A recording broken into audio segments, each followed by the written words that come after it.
Hello guys, good morning. Welcome back to my YouTube channel. ഇന്ന് നമ്മൾ green peas കറിയാണ് ഉണ്ടാക്കാൻ പോകുന്നത്.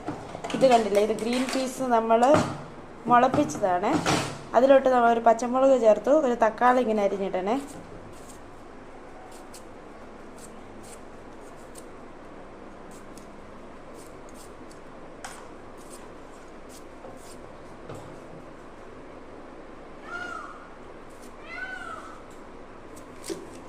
അടുത്തതായിട്ട് നമുക്കൊരു ഉള്ളിയും കൂടെ ഇടാം, സവാള കേട്ടോ.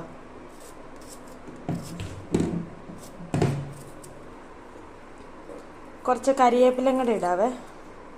ഇനി അതിലോട്ട് നമുക്ക് ആവശ്യമുള്ള ഉപ്പൊക്കെ നിങ്ങളുടെ ആവശ്യത്തിന് ഇട്ടോ കേട്ടോ. കുറച്ച് മഞ്ഞൾപ്പൊടി,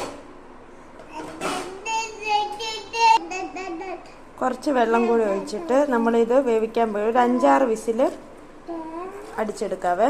ബാക്കി നമുക്ക് വിസിലടിച്ചിട്ട് കാണാം.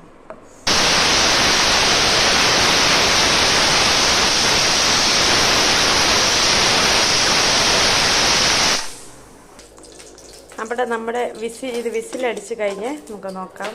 കണ്ടില്ലേ, നല്ലോണം വെന്തിട്ടുണ്ട്. ഇതിലോട്ട് നമുക്കിനി ഇതിന് വേണ്ട കൂട്ട് റെഡിയാക്കാം. ഇതിൻ്റെ മസാലയ്ക്കായിട്ട് നമ്മളൊരു ചീനിച്ചട്ടിക്കകത്ത് കുറച്ച് എണ്ണ ഒഴിച്ചിട്ടുണ്ട്. അതിലോട്ട് കുറച്ച് കടുകിടാം.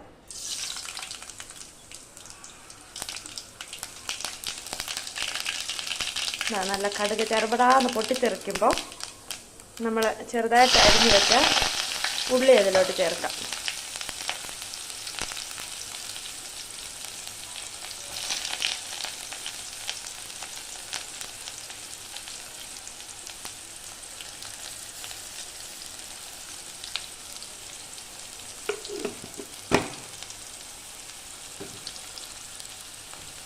ഇതൊരു സിമ്പിൾ ഗ്രീൻ പീസ് കറിയാണ്.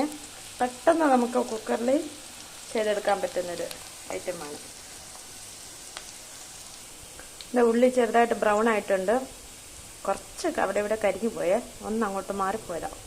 ഇതിലോട്ട് നമുക്ക് ആവശ്യത്തിന് കുറച്ച് മഞ്ഞൾപ്പൊടി ഇടാം. നേരത്തെ നമ്മൾ മഞ്ഞൾപ്പൊടി ഇട്ടതായിരുന്നു, അതനുസരിച്ച് കുറച്ചിട്ടാൽ മതിയേ.